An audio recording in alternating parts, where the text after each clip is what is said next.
Se o bolo caiu, vai cair o consumo nacional, vai cair o uso nacional, não tem como. Numa economia, a soma da renda nacional é a soma da produção nacional. Agora, o que esta recessão tem de diferente? O exemplo da cozinha seria mais ou menos o seguinte: por alguma razão, aquela cozinha que produzia um bolo de 100 quilos todos os dias passou a produzir um bolo de 95 quilos. Ao produzir menos, foi desligada uma boca de um fogão, lá na geladeira foi deixado um compartimentozinho sem usar, lá na despensa tem uma prateleira que não tem mercadoria nenhuma. Tudo bem. Quando a razão que levou à necessidade de produzir 95 quilos de um bolo e não mais 100 for removida, problema de demanda lá da sala, aquela cozinha rapidamente reage, liga aquela boca de fogão que estava desligada, ocupa aquele espaço da geladeira que estava vazio, coloca mais matéria-prima lá na prateleira e volta a produzir o bolo de 100 quilos. Existe recessão, por exemplo, quando cai o consumo nacional, a demanda nacional. Demanda é soma de consumo e investimento, né? Vamos falar um pouquinho disso. E o que acontece é que as recessões anteriores têm várias causas, mas elas não desorganizam a cozinha. Eliminadas as causas que levam a cozinha a produzir menos, a cozinha rapidamente reage e produz mais. Isso aconteceu em 2015 e 2016. O Brasil teve uma recessão em 2015, o bolo nacional, produto interno bruto, é um conceito técnico, não importa o conceito agora, caiu 3,5% em 2015, voltou a cair 3,5% em 2016, juntando ali caiu 7%, mas a cozinha estava lá, as fazendas agrícolas, tudo aí. Esta recessão tem duas peculiaridades. Primeiro, entenda essa recessão como decorrente de um terremoto que aconteceu numa placa tectônica embaixo da cozinha. Aí o piso da cozinha inclinou. Ao inclinar o piso da cozinha, o que aconteceu? O fogão teve duas bocas enguiçadas, a geladeira teve um compartimento danificado, a prateleira da estante inclinou, caiu o sal, caiu o açúcar, se misturaram, então bagunçou ali a matéria-prima, de forma que, quando for removida a causa que levou a cozinha a reduzir o bolo de 100 para 95, ela não consegue reagir porque a cozinha está desorganizada. Esta pandemia fez o favor de desorganizar a cozinha chamada Brasil, chamada mundo. Ela desorganizou o sistema produtivo, pela forma como ela se deu. É um terremoto embaixo do sistema produtivo. Por que ela é diferente? Se você for na guerra da Síria, hoje, se você for lá em Israel, eu estive em Israel em 2012, se você puder examinar a história da Segunda Guerra Mundial, em todos esses eventos que causaram recessão, a cozinha não foi desorganizada. Por exemplo, mesmo na Segunda Guerra Mundial, quando a Alemanha atacou a França, em nenhuma guerra, todas as cidades, todos os bairros estavam sendo bombardeados todos os dias, até porque não tem exército para isso. Mesmo na Segunda Guerra Mundial, mesmo quando a Alemanha atacou a França, ninguém estava impedido de sair de casa, o trabalhador, o lojista, o profissional liberal, o político, o empresário, ninguém estava impedido de sair de casa e ir para o trabalho. Não estava impedido. Então, por exemplo, quando houve o ataque a Berlim, então atacaram lá um pedaço de Berlim, depois um outro pedaço, fizeram aquele estrago todo na cidade, mas não atacaram todos os bairros de Berlim, todas as cidades da Alemanha, todos os bairros de todas as cidades ao mesmo tempo. Então, não havia impedimento do trabalhador, do empresário, do profissional liberal, de sair para casa e ir para o trabalho. Na Síria, hoje, eles têm um mapa lá, não, amanhã vai ter uma confusão no bairro X, na cidade Y. Mas nas outras, não. Não é uma guerra inteira, no país inteiro, em todos os bairros, em todos os dias. Então, na verdade, as pessoas, na Segunda Guerra Mundial, as pessoas continuaram produzindo, continuaram indo para o seu trabalho, houve desemprego, né? De repente um bairro fechava por uns dias porque tinha um bombardeio ali, né? Por exemplo, por que a Alemanha, quando eu tenho muito tempo assim, eu digo, a Alemanha de 1946 a 1965, ela se recuperou. A Alemanha não teve a infraestrutura destruída, a Alemanha, as fábricas alemãs continuaram produzindo, mesmo durante a guerra, E muitas delas continuaram produzindo e rapidamente inovaram em matéria tecnológica, e a cabeça do trabalhador alemão, alfabetizado, educado, continua a mesma. Tanto é que a Alemanha, em 20 anos, né? É um erro achar que a Alemanha estava destruída. O sujeito vê aquela foto de Berlim, eu estive lá, né? Aquela foto de Berlim com tudo destruído, aquilo é uma destruição de 2, 3 bairros ali, até que a Berlim, em geral, ficou bastante danificada. Mas a própria infraestrutura da Alemanha não foi destruída. A infraestrutura rodoviária e ferroviária, por exemplo, não. Alguns pedacinhos lá. Isso aconteceu no Japão também. Então, veja, essa recessão tem uma característica: ela desorganizou a cozinha. E por que ela desorganizou a cozinha? Por incrível que pareça, outro dia eu fiz uma afirmação: se neste exato momento que nós estamos conversando, surgisse a seguinte lei: não tem mais nenhuma lei no Brasil, de nenhum município, de nenhum estado, nem do governo federal, proibindo qualquer atividade. Então, os governos suspenderam completamente o isolamento social. Eu faço uma afirmação: será que todo mundo voltaria ao trabalho? Dado o estado psicológico em que estamos, de medo, de preocupação, bastaria um cientista dizer: olha, acabaram as leis de isolamento social no Brasil, mas não voltem para o trabalho porque você vai ser contaminado. Uma grande parte não voltaria.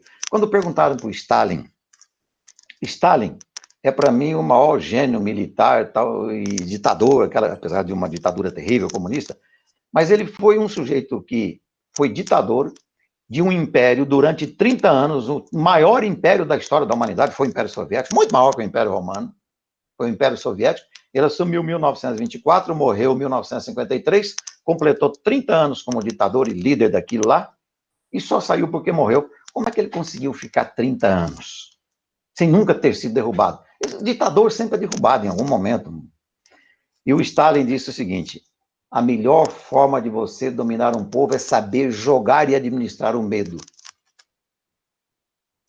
A recessão de 2015, de 2016, de 2008, aquela crise financeira nos Estados Unidos, ninguém estava com medo de sair da porta de casa e ir para o trabalho. Hoje, nós estamos. Então, essa é a principal característica. Uma outra que eu quero colocar aqui é a seguinte. Pois bem, vamos já falar um pouco sobre questões de solução. Existe uma linguagem popular dizendo assim: não, a vida financeira de uma família é igual à vida financeira de uma empresa, que é igual à vida financeira do governo. Eu falei que a economia tem história com 4, né? A sociedade se organiza em 4 entidades econômicas. Pessoas, a Green Credit. A Green Credit só tem 3 grupos de clientes possíveis. A Green Credit, ou qualquer banco. O seu cliente ou é uma pessoa, pessoa natural segundo o Código Civil, pessoa física segundo a Receita Federal, empresas, que na verdade é uma organização que junta fatores de produção para produzir e tem que se cadastrar no Cadastro Nacional de Pessoas Jurídicas, CNPJ, e governo. Governo é todo ente que vive de tributo, todo ente que vive de tributos. Então, pessoas, empresas e governo são as 3 entidades econômicas internas. Existe uma 4ª, que é o resto do mundo. Então, a soma de tudo que o país consome é consumo das pessoas, mais investimento das empresas, mais consumo do governo, mais investimento do governo, mais exportação, menos importação. Pois bem, a questão essencial que nós temos aqui é que as entidades econômicas não são tão iguais quanto as pessoas dizem. O Gilmar mexe muito com a administração, é muito comum o administrador financeiro dizer: não, finanças é igual para uma família, para o governo e para uma empresa. Vamos lá. Não é porque as pessoas, as famílias, as empresas e os governos têm algumas coisas em comum que são entidades iguais. Por exemplo, toda família, toda empresa, todo governo, prefeitura, governo estadual, União Federal, todos têm receitas, despesas, investimento, financiamento, dívida. Todos têm necessidade de equilibrar entradas com saídas, como a caixa d'água, torneira de entrada, torneira de saída, tem que equilibrar aquilo lá. Todos têm, só que há algumas peculiaridades que, na verdade, transformam a União Federal, que está dentro da entidade chamada governo, peculiar. Por exemplo, os estados e os municípios não têm 2 prerrogativas que a União Federal tem. Os estados e os municípios não podem, se tiver agora um déficit, emitir títulos da dívida pública para captar dinheiro. uma prefeitura e um estado não pode fazer uma nota promissória e chegar para o povo e dizer, olha, tem uma nota promissória minha aqui, eu assino, te pago daqui a 10 anos, me dê esse dinheiro. Venda de título público é isso, é tomada de empréstimo. Os estados e municípios não têm essa prerrogativa. A única entidade que tem prerrogativa de tomar empréstimo via emissão de título público é o governo federal. O municipal e estadual não. Então, a entidade de governo é geral, mas essa peculiaridade é apenas da União Federal. Existe uma prerrogativa segunda que só a União Federal tem, e mais ninguém, que é a prerrogativa de emitir moeda sem ir para a cadeia. Se eu emitir moeda, Thalita emitir moeda, fabricar aí arrumar uma maquininha, fabricar dinheiro, se o município emitir moeda, o governo do estado emitir moeda, vai todo mundo para a cadeia, porque só a União Federal tem o monopólio da emissão monetária, da fabricação de dinheiro. A fabricação de dinheiro hoje é uma expressão industrial superada, porque hoje em dia é tudo eletrônico, é tudo moeda escritural. Significa dizer que esta recessão criou o quê? Muito rapidamente, para controlar aqui meu tempo. O presidente do Banco Central, dia 4 de abril, fez uma live, durou 2 horas e eu participei. O presidente do Banco Central, Roberto Campos Neto, filho do Roberto Campos Júnior, que é amigo meu do Gilmar, vem na nossa casa aqui todo ano, que é filho do velho Roberto Campos, famoso, né? Cuja biblioteca nós compramos aqui na Universidade Positivo em 2002. Pois bem, o Roberto Campos Neto foi pressionado porque foi dito o seguinte: neste momento, o que acabou acontecendo? Ele mostrou, o Roberto Campos Neto, estatísticas atualizadas, isso foi no dia 4 de abril, a queda de vendas de bens de consumo, de bens não duráveis de consumo, alimentos, tinha caído até 17%, não era muito, mas ele mostrou a queda de bens duráveis de consumo, geladeira, televisão, computador, carro, moto. A queda foi de 80% naqueles primeiros 30 dias do isolamento. 80%. Mas o que mais me chocou foi o seguinte: o Brasil tem 40 milhões de profissionais liberais. Barbeiro, massagista, fisioterapeuta, psicólogo, dentista, médico, profissionais liberais. Desses que vendem qualquer coisa. E a queda foi de 80% nos primeiros dias. Eu fui cortar meu cabelo a semana passada e eu falei para o meu cabeleireiro. Falei, olha, o ano passado eu cortei o cabelo 12 vezes, uma vez por mês, regularmente. Neste ano eu não cortei. Em março não cortei, em abril cortei agora. Eu falei para ele, você vai receber de mim 2 cortes de cabelo menos do que o ano passado. Ele falou, pois é, de você e dos meus 300 clientes. E ele disse, eu voltei faz 30 dias meio escondido, porque senão eu só vivo disso. 40 milhões de profissionais liberais que ou perderam renda total ou perderam parte da renda. Então, num momento como este, o único agente que pode agir para, primeiro, proteger, até por uma questão humanitária e até por uma questão de violência social, todos que foram afetados em termos de renda do trabalho.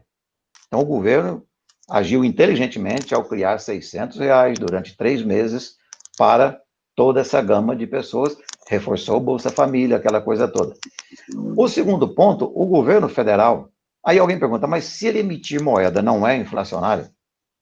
1930, Guimarães me perguntou de 1930, houve uma grande recessão, mas ninguém estava proibido de ir para a fábrica, de ir para o escritório, de ir para o trabalho.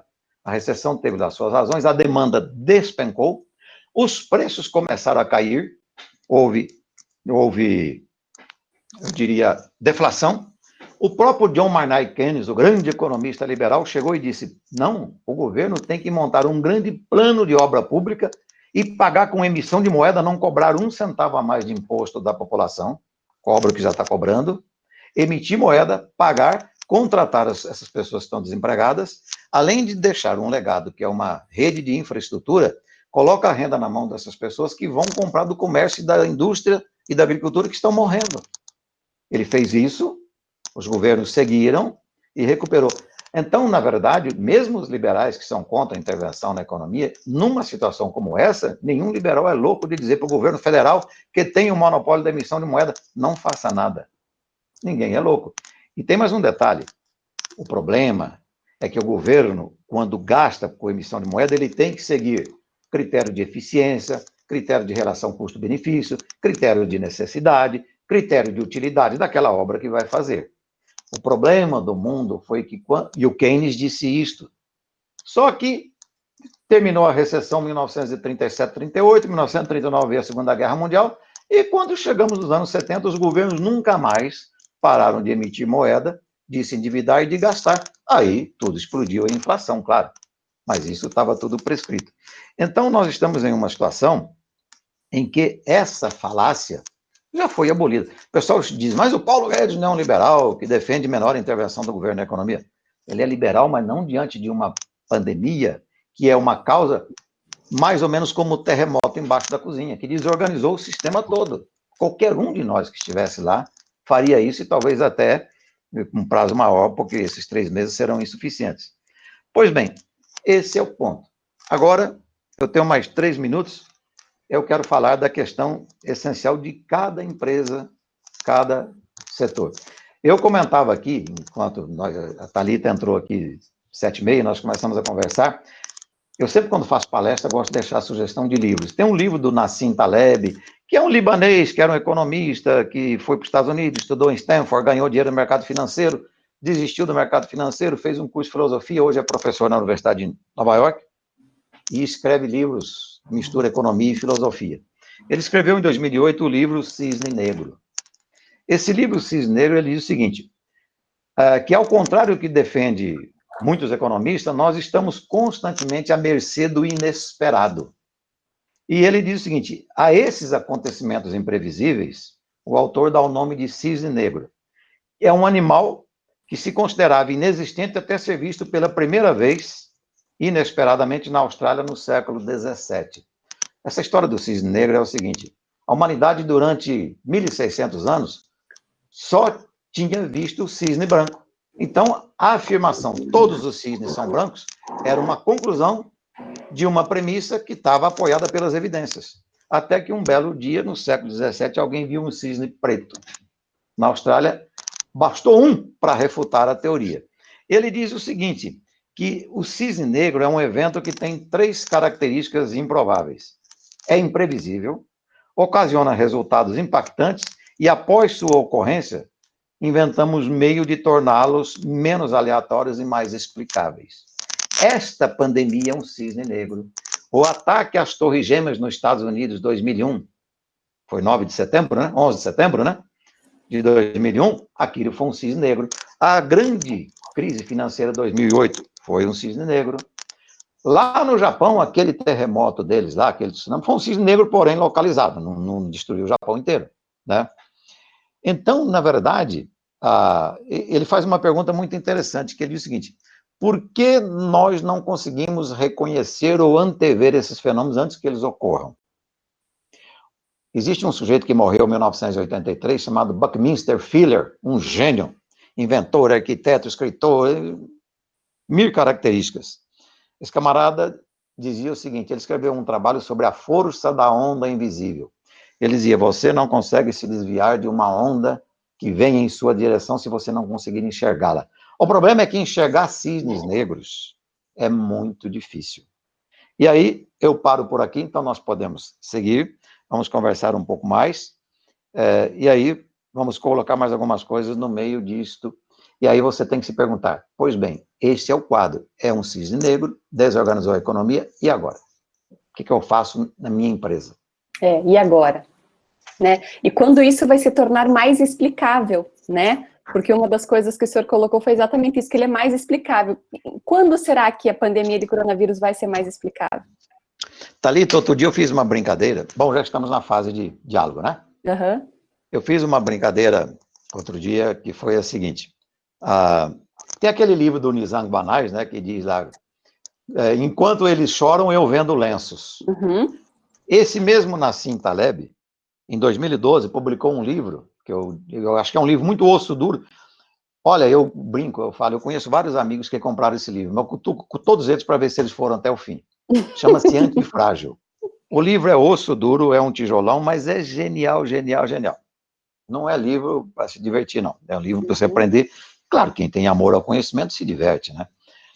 E ele, com essa história de estudar tudo isso, ele resolveu, depois desse Cisne Negro, e depois do sucesso surpreendente do livro no mundo, ele resolveu escrever o Antifrágil. O que é o Antifrágil?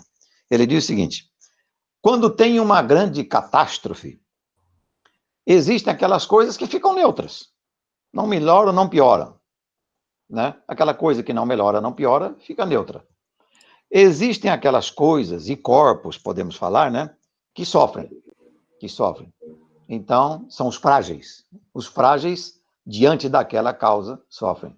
Mas você tem aquelas coisas que, na verdade, nem ficam neutras, nem sofrem, e, na verdade, se beneficiam. Então, o antifrágil é aquela coisa que prospera no caos.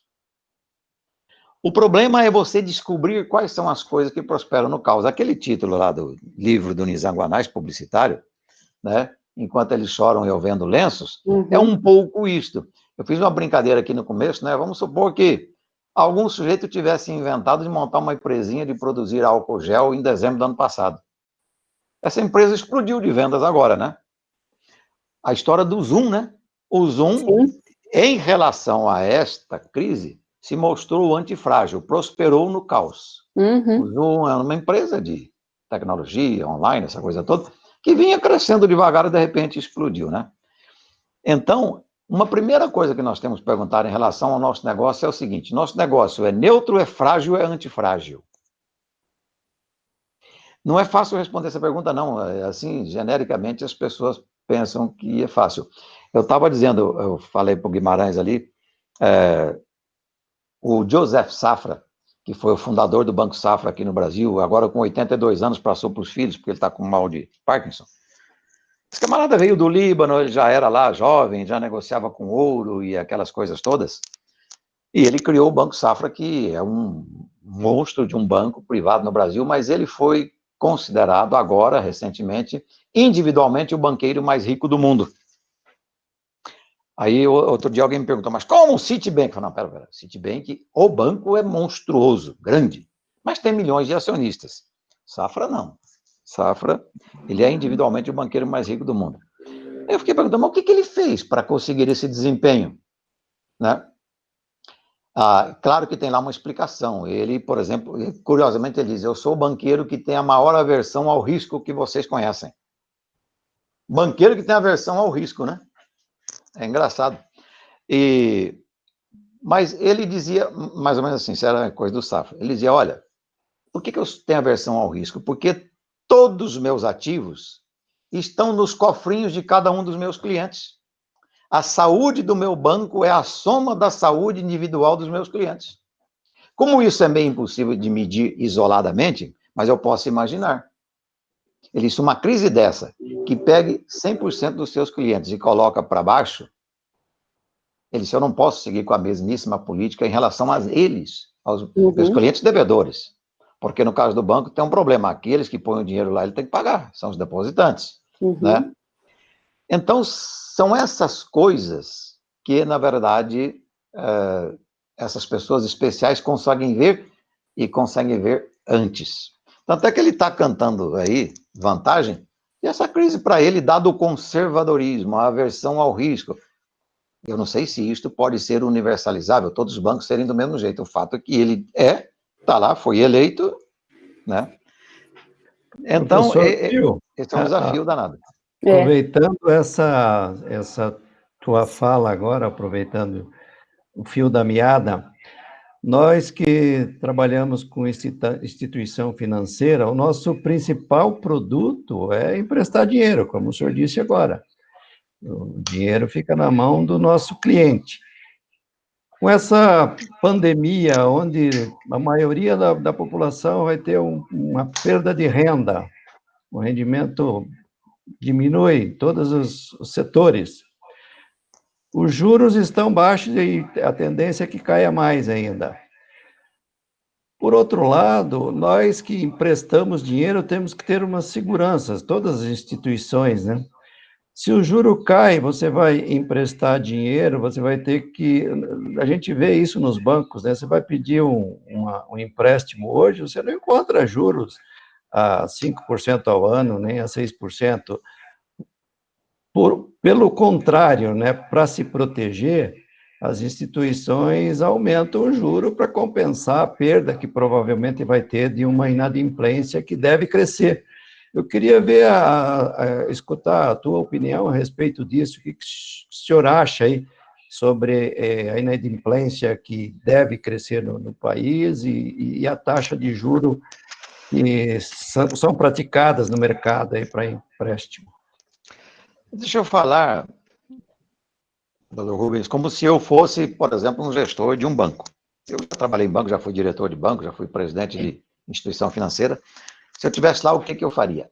A inadimplência é uma condição que, na verdade, exige uma questão. Só é inadimplente aquele cliente que não pagou uma dívida que está vencida. Então, como é que você reduz a inadimplência? É pegar todas as dívidas que estão vencidas e alterar o vencimento. Primeiro ponto. Quando o Roberto Campos Neto fez aquela live dia 4 de abril, foi um sábado à noite, ele mostrou lá tudo que eles estavam fazendo para injetar liquidez, isso é uma expressão muito técnica, vocês de área bancária conhecem, para injetar liquidez no sistema. Então, a primeira coisa que tem que fazer, só se transforma em inadimplente, ou só se transforma em inadimplência, aquele conjunto de dívidas que durante a pandemia, à medida que vão vencendo, não sejam pagas.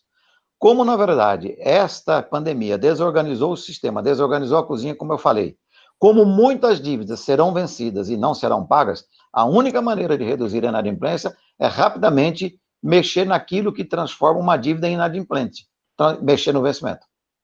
Isso é do interesse do sistema financeiro, chamar um por um e dizer, se você não tem condições de pagar, esse vencimento vai ser modificado. A não ser aquele caso que é um inadimplente quanto mais, que você tem que meter na justiça, um malandro é outra coisa. Esse é o primeiro ponto. Segundo ponto, muitos se tornarão inadimplentes, aí é que está o detalhe. Houve uma época que se achava que quem não paga a dívida é malandro. Mas, na verdade, numa pandemia desta, que tem essa característica, que desorganizou o sistema, que jogou uma renda para baixo de 40 milhões de profissionais liberais, que inclusive colocou, nós devemos terminar com 20 milhões de desempregados, mas muitos não irão perder o emprego, mas trabalharão meio expediente. Então, na verdade, você terá uma legião de inadimplentes com pessoas honestas. Uhum. Então, a única maneira é meio que apagar do calendário, do cronograma do contrato, esse período do coronavírus, que eu não sei se serão 3 meses, 4 ou 5, mas tem que apagar. É a única maneira. E o Banco Central, naquela exposição, aí tem uma linguagem muito técnica, o Banco Central é um vendedor de reservas bancárias. Porque entre o dinheiro que entra no caixa da instituição financeira e o dinheiro que sai, sempre tem um balanço diário. Esse balanço diário pode se desequilibrar porque os devedores não vão pagar no vencimento. Então, você tem que ir ao Banco Central e comprar reserva bancária. Esse é o primeiro ponto, né, que é necessário fazer. Toda a instituição financeira, o Banco Central já explicou quais são as linhas, tem aqueles nomes técnicos, operação compromissada, aquela coiseira toda, né? Então, eu, se sou gestor financeiro de um banco, a primeira coisa que eu faria é correr ao Banco Central. Quero ver tudo que vocês fizeram, quero ver todas as possibilidades. E o outro ponto é transformar todos esses vencimentos. A menos que alguém que não precisa de maneira nenhuma.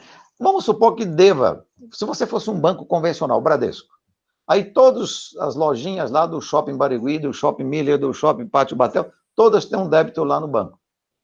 O sujeito perdeu 100%. O cabeleireiro que comprou uma cadeira nova, financiou lá no teu banco. Né?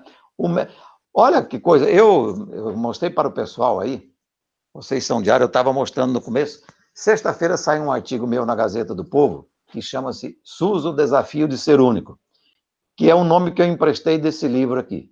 É um livro de um economista maravilhoso, mas eu peço licença a ele e faço até propaganda. E eu tenho vários materiais aqui que eu gosto muito daquilo que nós chamamos de economia da saúde.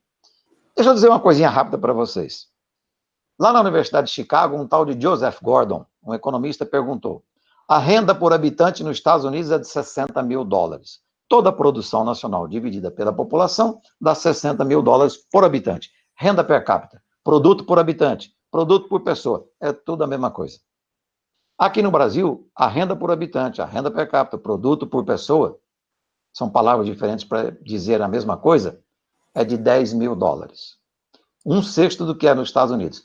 Aí perguntaram lá, antes dessa pandemia, É possível ao povo americano, dentro de 15 a 20 anos, ter uma renda por habitante de $100 mil?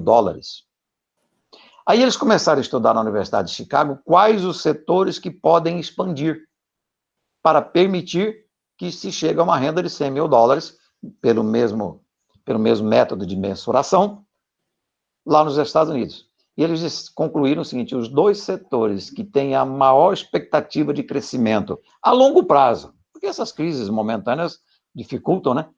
São os setores da educação e da saúde.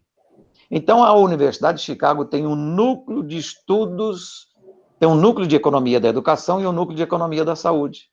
E eu estou me interessando por isso, porque aqui no Brasil também. A saúde, dentro de 2 anos, como política pública, como sistema, digamos assim, de produção de atenção à saúde, não será a mesma coisa, por causa dessa pandemia.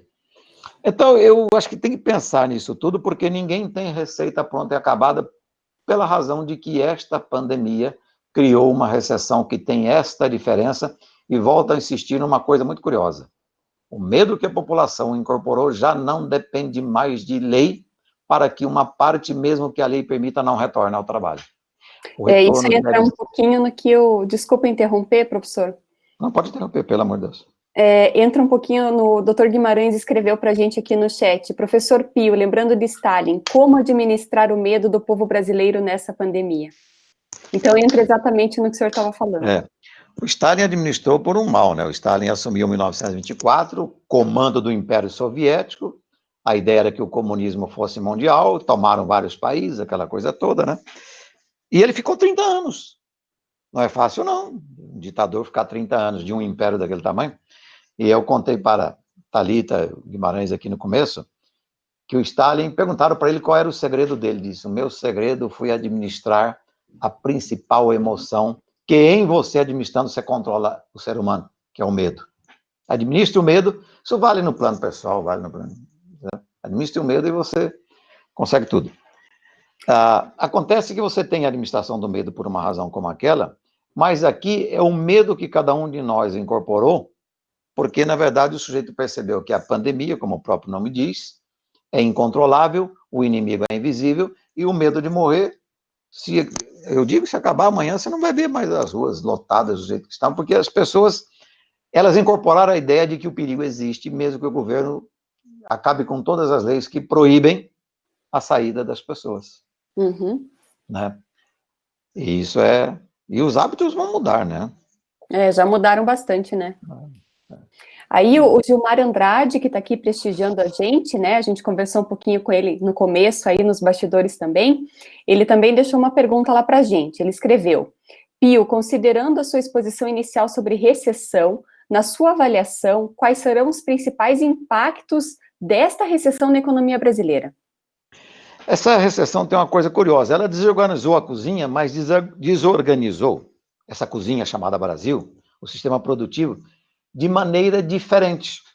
Se você pegar a agricultura, o Brasil colheu neste ano a maior safra agrícola de toda a sua história. Por quê?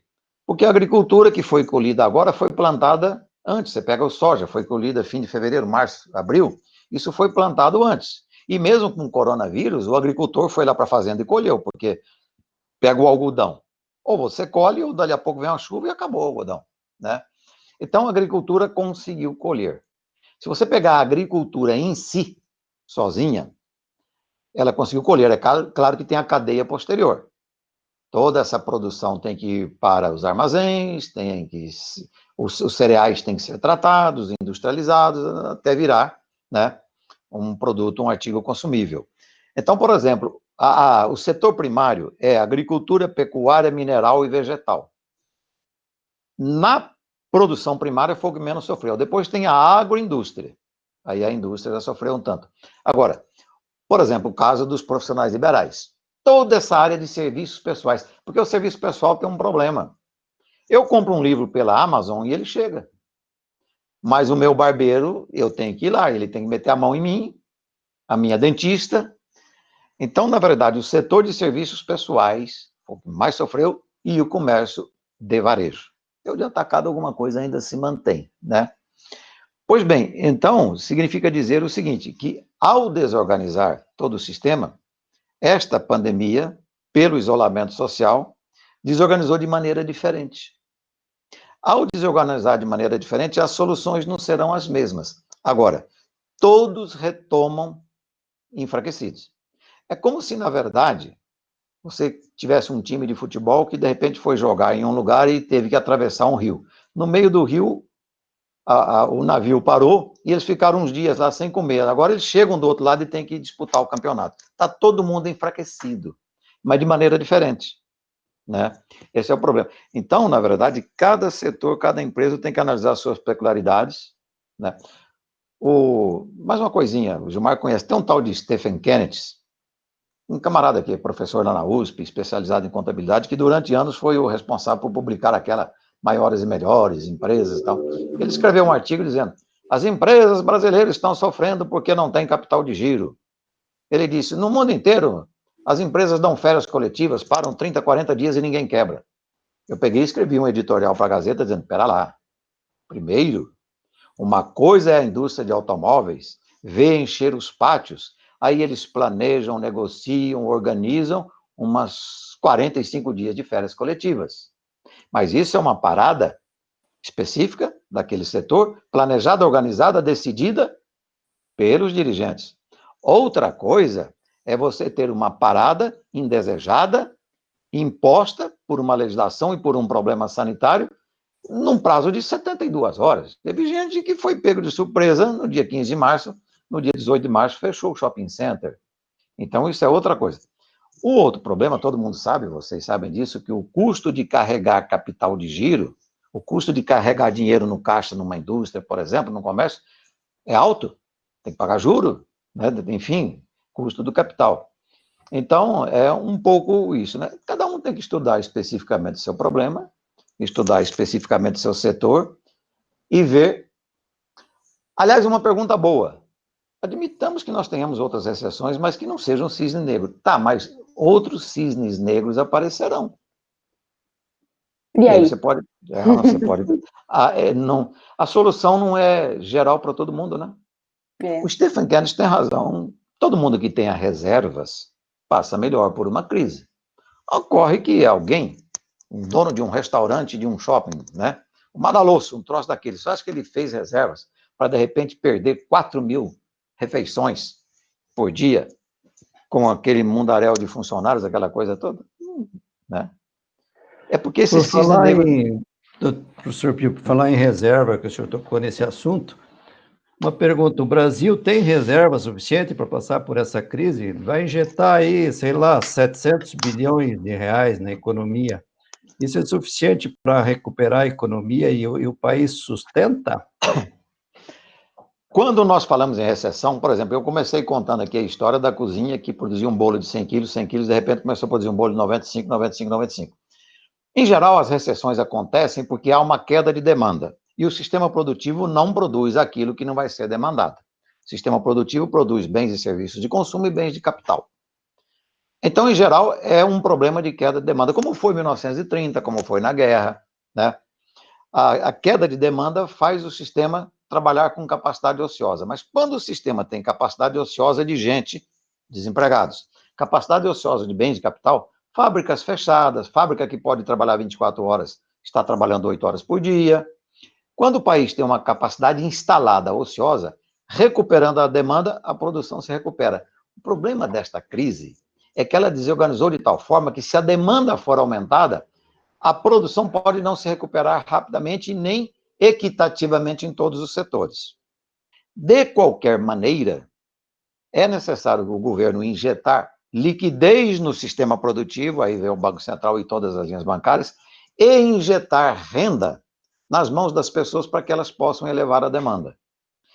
E tem um lado humanitário, porque as pessoas precisam comer, e tem um lado econômico, que elas ajudam a recuperar a produção. Por isso que esse programa Bolsa Família custa 35 bilhões de reais por ano. Os números em economia, isoladamente, não significam nada. Vou dar um número para vocês. O produto interno bruto do Brasil no ano passado foi 7 trilhões 257 bilhões de reais. Arredondando a conta, 7,3 trilhões. 7 trilhões 300 bilhões. O sistema governamental retirou 2 trilhões 540 bilhões, 35%. O resto ficou nas mãos da sociedade. Na mão de quem? Na mão de pessoas que trabalharam e receberam renda do trabalho, nas mãos de empresários que tiveram lucros, nas mãos de rentistas que tiveram juros e naqueles que têm aluguéis. Aluguéis, salários, juros e lucros, né? Pois bem, esta pandemia desorganizou o sistema e reduziu brutalmente a demanda, reduziu brutalmente a produção. Então, o governo precisa injetar dinheiro nas mãos das pessoas, das empresas, para que a demanda seja recuperada. O problema a se perguntar é, você tem uma estiagem como essa agora. Se houvesse, por exemplo, um incentivo ao consumo de água, não tem como produzir água, porque é um fenômeno da natureza, recurso natural, é um fator de produção reduzido. Vamos supor que, de repente, houvesse agora uma demanda por um produto, vamos imaginar, por vestuário. A indústria do vestuário é uma indústria com muita mão de obra, e ela fechou. Ela está há 60 dias sem produzir. Os estoques podem não ser suficientes se uma demanda for aumentada e persistir aumentada. De qualquer forma, o governo federal está injetando só com esses R$ 600 aí, em 3 meses, 154 bilhões, dá 4 bolsas famílias anuais. Põe dinheiro nas mãos dessas pessoas que vão gastar primeiro em consumo básico, né? Comida, remédio, essa coisa toda, né? Agora, a longo prazo, o governo não tem como ficar mantendo isso, porque é o seguinte, o sistema produtivo pode não reagir suficientemente, aí você vai ter um excesso de demanda e uma inflação, porque tem um problema. Quando a cozinha está desorganizada, aquilo que eu disse, o fogão quebrou 2 bocas, a geladeira caiu a estante, não adianta a sala reclamar e dizer lá para os cozinheiros, produzam de novo 100 quilos, mas não dá mais. Eu preciso comprar um fogão novo, eu preciso consertar a geladeira, eu preciso desinclinar o piso. Esse é o problema. A economia foi muito desorganizada. O Dr. Marlos Moraes, que ele é do Conselho de Administração da Greencred, ele deixou aqui no chat uma pergunta que vai bem, né, dentro do que o senhor está falando. Ele escreve, frente ao esvaziamento dos cofres públicos, na sua visão, como será a recuperação desses recursos incentivadores? Não, o governo vai ter que emitir moeda. Porque como a demanda está muito baixa, a economia brasileira, embora desorganizada, tem uma estrutura produtiva que consegue reagir. Tem bens da natureza que estão ociosos, recursos naturais que estão ociosos, menos água que está faltando. Tem muita força de trabalho ociosa. Então, colocar trabalhador para trabalhar, para ganhar dinheiro e produzir é a coisa mais fácil. O problema do Brasil é que, por uma deficiência estrutural do próprio governo, a infraestrutura física é que não consegue suportar. Toda vez que a safra aumenta, o porto não suporta, as ferrovias não suportam, as rodovias não suportam, os armazéns não suportam. Então, o primeiro ponto é o seguinte, não vai ser... A maior estupidez, teve gente que propôs aí, inclusive aqui no Paraná, seria o governo aumentar tributos. Nos anos 30, o governo emitiu moeda, expandiu o gasto sem aumentar tributo nenhum. Porque vai tomar dinheiro, aumentar tributo de uma sociedade que está depauperada e descapitalizada é uma enorme estupidez. Como a inflação caiu muito, a inflação está prevista para ser 2,5%. E pode ser que, na verdade, mais adiante, seja até anualizada menos. Então, uma injeção de dinheiro por emissão de moeda, desde que o governo emita, faça boas coisas com essa emissão, transfere para a população, como está transferindo uma parte em auxílio emergencial, e faça obras de que o país precisa. Isto o governo tem que fazer. O perigo o governo é como um bêbado. Uma vez que ele aumente a dose, ele não consegue voltar às doses anteriores. E todo bêbado nega, né? Quando sim, você pega esquece assim, também, né? Ele nega, não, eu não estou bebendo mais, tá bebendo. A memória é curta. Que foi o que aconteceu na Europa, que foi o que gerou a inflação nos anos 70 no mundo inteiro, né? Mas é a saída, não tem outra. Professor, quando que nós sairemos de uma recessão para uma depressão? Existe esse risco? Se nós colocarmos a recessão apenas como queda de produção, todas as estimativas falam que o produto brasileiro de 2020 deverá ser uns 6% menor do que o de 2019. Só que a população será de 1,5 milhão de habitantes mais. A população brasileira continua aumentando 1,5 milhão de habitantes todos os anos. Então, você tem, a cozinha diminuiu o bolo e a sala fez mais uns molequinhos lá. Então, existe aí um empobrecimento, né, geral, sem dúvida alguma. Desse ponto de vista, nós teremos a recessão. Agora, se o governo mantiver uma boa política bem feita de transferência de recursos em programas sociais como esse abono emergencial, e se ele montar um programa, que agora fizeram aquele programa para o Brasil, e começar a fazer algumas obras e contratar um pouco de pessoas, ele evita a depressão. A depressão de 30 só aconteceu, doutor Rubens, por uma razão.